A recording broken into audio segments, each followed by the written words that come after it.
প্রিয় দর্শক বন্ধুরা, এইমাত্র জোরালো সংবাদ উঠে আসছে। অত্যন্ত আর্জেন্ট।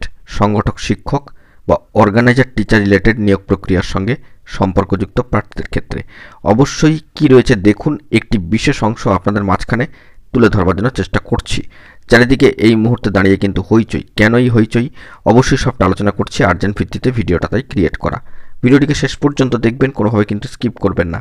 স্টিল নাও দেখবেন। চ্যানেলটিকে অতি অবশ্যই সাবস্ক্রাইব করে রাখবেন এরকমই জরুরি আপডেটগুলি পাওয়ার জন্য। তো চলুন কথাবার্তা না বাড়িয়ে আমরা মূল টপিকে ফোকাস করি। বন্ধুরা, অর্গানাইজার টিচার বা সংগঠক শিক্ষকদের নিয়োগ প্রক্রিয়া দীর্ঘ সময় ধরে কিন্তু পেন্ডিং।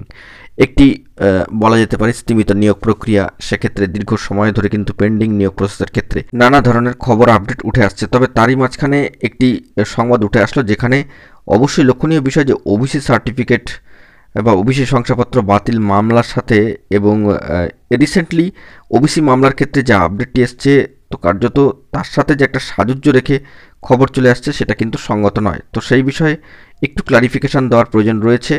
কারণ ওবিসি সার্টিফিকেট বাতিল মামলার সাথে এই অর্গানাইজার টিচার বা সংগঠক শিক্ষকদের নিয়োগ প্রসেস যে কোনোভাবেই এক নয়, বা তার কারণে এই অর্গানাইজার টিচারদের প্রসেস যে প্রভাবিত হবে তাও নয়। তো চারিদিকে এই নিয়ে হইচই হচ্ছে ঠিকই, কিন্তু একটি অংশ দেখলে আপনারা বুঝতে পারবেন যে ওবিসি সার্টিফিকেট বাতিল মামলা বা মহামান্য কলকাতা হাইকোর্টে কয়েকদিন আগে ওবিসি মামলায় যে খবর উঠে এসছে সেই বিষয়ের সাথে অর্গানাইজার টিচারদের বিষয়টি কিন্তু রিলেটেড নয়। তো চলুন সরাসরি অন স্ক্রিনে। বন্ধুরা দেখতে পাচ্ছেন ওবিসি মামলার ক্ষেত্রে যে খবর আপডেটটি উঠে এসছে মহামান্য কলকাতা হাইকোর্টে, সেখানে সম্মানীয় মামলাকারীদের তরফ থেকে আইনজীবী মহাশয় সম্মানীয় সুদীপ্ত দাশগুপ্ত ও বিক্রম বন্দ্যোপাধ্যায় মহাশয়, বিশিষ্ট আইনজীবী মহাশয়রা জানাচ্ছেন যে রাজ্য সুপ্রিম কোর্টে মামলা করলেও স্থগিতাদেশ পায়নি, তাই হাইকোর্টের নির্দেশ পালন না করায় রাজ্যের বিরুদ্ধে আদালত অবমাননার মামলা করা হয়েছিল।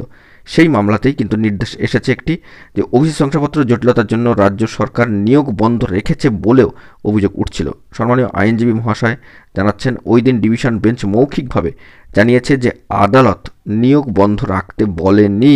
2010 সালের আগে যারা ওবিসি শংসাপত্র পেয়েছেন তাদের নিয়ে রাজ্য নিয়োগ প্রক্রিয়া চালাতে পারে।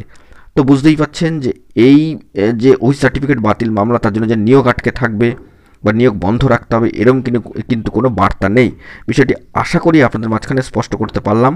এই অংশ দেখে আপনারা হয়তো বুঝতেই পারছেন। তাহলে বন্ধুরা, একটি বিষয় স্পষ্ট হয়ে গেল যে ওবিসি সার্টিফিকেট বাতিল মামলা বা ওবিসি মামলার সাথে কিন্তু অর্গানাইজার টিচার বা সংগঠক শিক্ষকদের নিয়োগ প্রসেস কোনোভাবেই কিন্তু রিলেটেড নয়।